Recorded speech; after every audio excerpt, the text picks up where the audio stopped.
찬송가 38장 찬송가 38장 찬송합니다. 예수 우리 왕이여. 예수 우리 왕이여 이곳에 오셔서 우리가 왕께 드리는 영광을 받아 주소서. 우리는 주님의 백성, 주님은 우리 왕이라.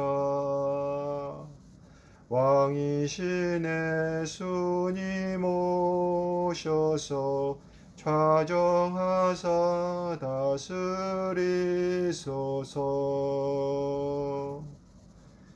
예수 우리 왕이여 이곳에 오셔서 우리가 왕께 드리는 영광을 받아 주소서. 우리는 주님의 백성, 주님은 우리 주시라. 주 대신 예수님 오셔서 이 찬양을 받아 주소서. 아멘. 오늘 우리에게 주시는 하나님의 말씀은 사무엘상 15장 24절에서 29절까지의 말씀입니다. 사무엘상 15장 24절에서 29절까지의 말씀입니다. 제가 봉독하도록 하겠습니다. 사울이 사무엘에게 이르되 내가 범죄하였나이다. 내가 야훼의 명령과 당신의 말씀을 어긴 것은 내가 백성을 두려워하여 그들의 말을 청종하였음이니이다.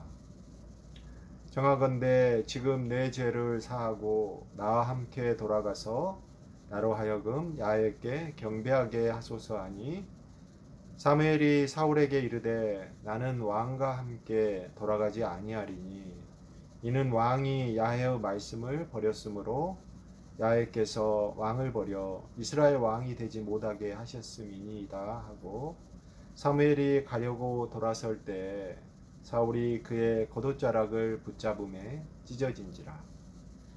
사무엘이 그에게 이르되 야훼께서 오늘 이스라엘 나라를 왕에게서 떼어 왕보다 나은 왕의 이웃에게 주셨나이다.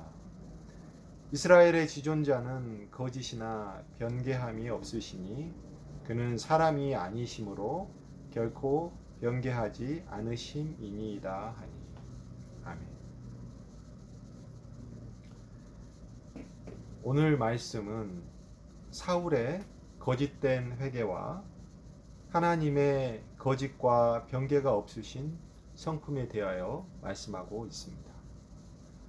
오늘 본문이 포함된 사무엘서는 신정체제라 할 수 있는 사사 시대에서 왕정 시대로 전환되는 중요한 역사를 담고 있는 책입니다. 주요 등장인물은 사무엘과 사울과 다윗 이 세 사람입니다. 사울은 이스라엘의 초대 왕으로 성경 전체에서 우리에게 많은 교훈을 주는 왕입니다. 이스라엘이 왕정으로 바뀐 것에 대한 하나님의 뜻에 대해서 사무엘서는 긍정과 승인의 호의적인 기록과 부정과 불허의 비호의적인 기록들이 혼재되어 있습니다. 예를 들면 왕정 초기에 사울에 대한 하나님의 선택과 백성들의 호응, 그리고 사울에게 하나님의 영이 임하고 또 전쟁에서 승리하게 하신 사건 등은 긍정적인 측면입니다. 한편 이스라엘 백성이 자신들의 왕인 인간왕을 구함으로써 하나님을 왕으로 섬기는 것을 버렸다는 말씀과 그들의 왕과 그 백성들이 하나님의 말씀을 청종하지 아니하면 그 왕뿐 아니라 그들을 치실 것이라는 말씀 등은 왕정 제도에 대한 부정적인 측면을 강조하는 말씀입니다. 이미 이스라엘 민족은 사사 시대의 기드온에게 자신들을 다스려 달라는 왕을 구하는 그러한 말씀을 함으로써 그 왕을 구하려고 하는 그 이스라엘 민족들의 그 모습이 이미 사사시대에 나타난 바가 있으나 기드온은 이것을 거절한 하였습니다. 그것은 그 왕정제도에 대한 부정적인 시각을 미리 우리가 알 수 있게 하여주는 그러한 말씀이라고 생각해 볼 수 있겠습니다. 오늘 본문의 사건은 이러한 왕정제도의 부정적인 측면을 연장해서 생겨난 사건이자 이에 대한 하나님의 뜻을 보여주는 사건이라 보여주는 그러한 말씀이라고 할 수가 있습니다. 하나님께서는 그들의 요구에 따라서 왕정을 허락하시고 왕을 세우셨지만 하나님의 염려대로 사울 왕과 이스라엘 백성은 하나님의 말씀을 따르지 않고 자신들의 생각을 따르게 된 것입니다.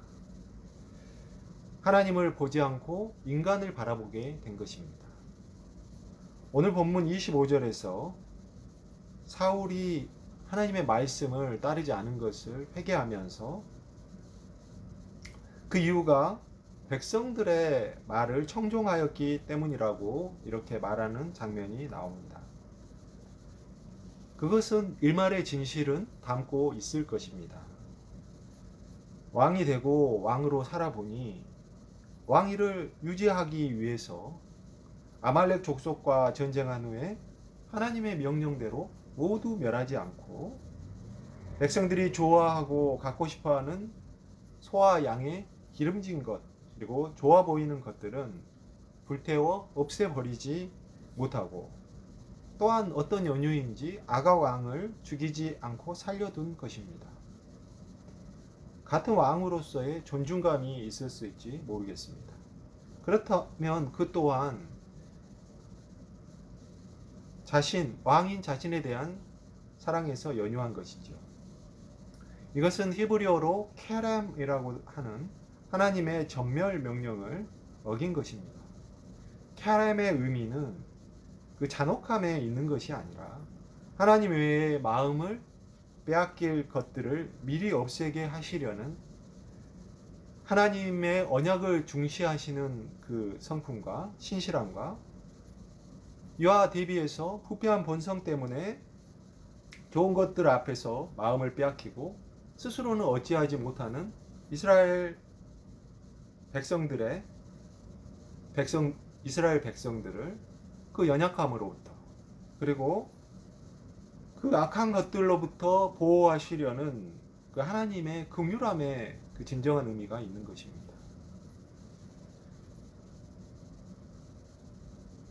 오늘날 우리도 하나님 앞에서 하나님 외에 마음을 빼앗기는 것들이 너무나 많은 것은 안타까운 일입니다.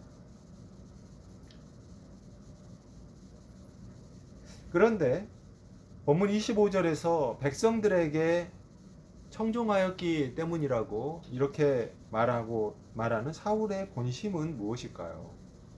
사울은 하나님의 명령을 어긴 것에 대해서 회개하는 듯 하지만 그 이유가 백성들을 바라본 것 때문이라고 말함으로써 그 근본적인 이유를 자기 자신에게까지는 깊이 들어가지 못하는 그러한 회개를 하고 있습니다. 백성을 바라보았다는 것에서 그침으로써 반쪽짜리 회개를 하고 있습니다.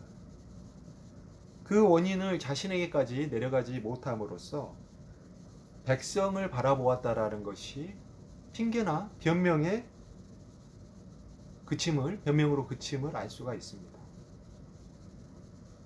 자신이 근본적으로 바뀌지 않으니 여전히 하나님을 바라보는 것이 아니라 또 다른 사람인 사무엘을 바라보게 되는 것이죠. 사울이 백성을 두려워하였다라고 하였을 때 그 두려워하다라는 히브리어 원어는 또 다른 어떤 의미가 또 있냐면 중하게 여기다, 무겁게 여기다라는 뜻이 있습니다. 이것은 상대적인 개념입니다. 즉 백성들을 더 중요하게 생각하였다는 것입니다. 그러면 무엇보다 더 중요하게 생각하였냐면 하나님의 명령보다입니다. 그런데 그것이 어디에서 연유하냐를 생각하여 보면 그것은 결국 사울 자신의 욕망 때문인데 왕위에 대한 욕망 때문이 아니었겠나 싶습니다. 이러한 비슷한 모습을 떠오르게 하는 장면은 빌라도가 백성을 두려워하여 예수님을 넘겨준 장면인데 빌라도도 결국 자신의 총독으로서의 자리 유지와 그리고 그 이후에 로마 제국내에서의 정치적인 신분 상승을 꿈꾸었던 것이지요. 사울이 다윗을 시기하게 되고 끊임없이 다윗을 죽이려고 한 것이 비슷한 이유였습니다. 결국 이를 알아본 사무엘은 하나님의 뜻에 입각하여 사울의 회개를 인정하여 줄 수가 없었던 것이었습니다. 그럼에도 사울은 끝까지 사무엘의 옷자락을 붙잡고 늘어집니다. 회개를 인정할 주체는 인간 사무엘이 아닌 하나님이실 텐데요. 사울은 끝까지 올바른 회개를 하지 못함으로 하나님께 버림을 받습니다. 이어지는 35절에서 나오는 표현인 하나님이 사울을 이스라엘 왕으로 세우신 것을 후회하셨더라라는 표현은 오해하지 않으셔야 하는데 하나님께서 스스로의 성품과 선택과 성품이 변하시는 분이라는 것이 아니라 인간의 속성도 가지신 예표된 예수 그리스도의 모형으로서의 탄식을 표현한 것에 불과합니다. 이것을 신학 용어로는 신인 동성 동형적 표현이다라고 합니다. 오히려 본문 29절에서 말씀하시는 이스라엘의 지존자는 거짓과 변개가 없으시니 사람이 아니심으로 결코 변개하지 않으시리라는 표현은 하나님의 신성을 드러냅니다. 이것은 하나님의 전적인 신성의 표현입니다. 즉 하나님은 신적인 속성으로서 거짓과 변개가 없으신 신실하신 분이라는 것입니다. 애초에 하나님이 왕정을 허락하실 때 왕과 그 백성이 나를 떠나면 나도 그들을 버리겠다고 말씀하신 적이 있었고 자신의 이 약속을 따르신 것입니다. 오히려 언약에 있어서 변하는 것은 인간이고 부패한 본성 때문에 끊임없이 죄의 유혹을 받고 넘어지는 것은 인간입니다. 그러나 신실하신 하나님께서 우리에게 원하시는 것은 신실하신 하나님을 신실하게 따르려고 하는 본심의 모습입니다. 이것이 유명한 말씀인 오늘 본문 직전에 나오는 22절, 23절의 말씀입니다. 한번 읽어드리겠습니다. 사무엘이 이르되 야훼께서 번제와 다른 제사를 그의 목소리를 청종하는 것을 좋아하심 같이 좋아하시겠나이까?